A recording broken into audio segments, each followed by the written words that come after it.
Grace Ng'ang'a, KTN.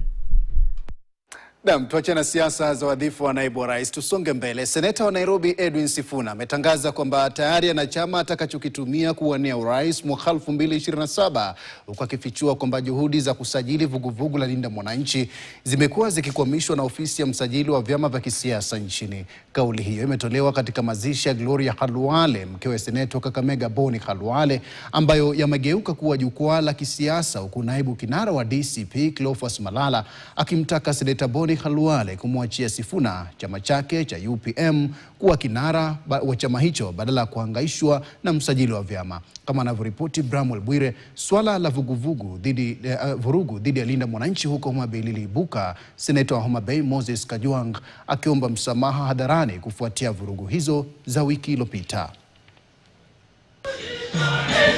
Katika mazingira ambayo kwa kawaida hutawaliwa na maombolezo na kumbukumbu za marehemu, mazishi ya Gloria Khalwale yalichukua sura tofauti.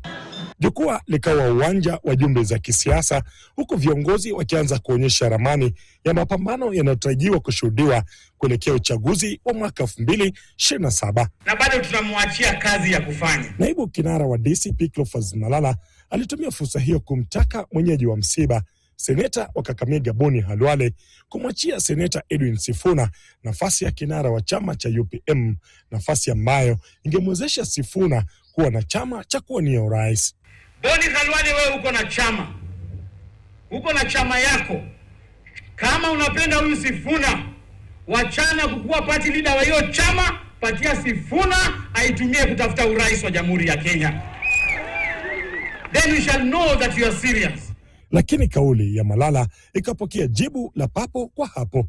A big part of what the success that we have achieved ni kwa sababu watu wanatudharau. Sijui kama mnanielewa.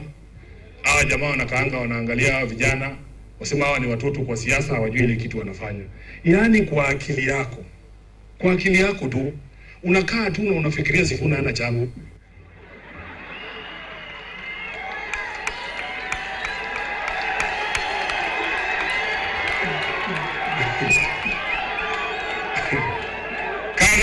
Hata kama mmetudharau, hii siasa tumefunzwa na profesa wa siasa mwenyewe, Mheshimiwa Raila Amolo Odinga.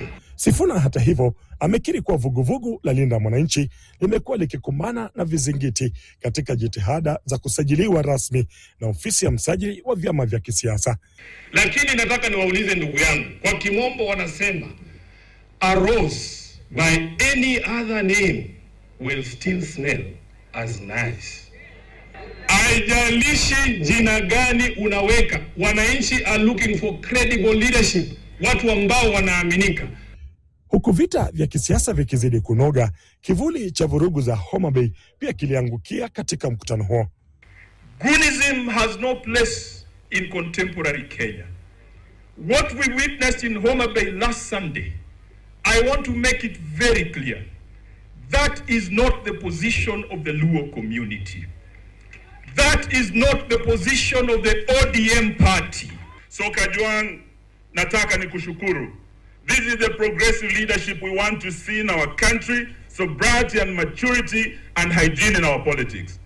We are asking you, President William Ruto, wherever you are, we are not going to go for Gladys Wanga.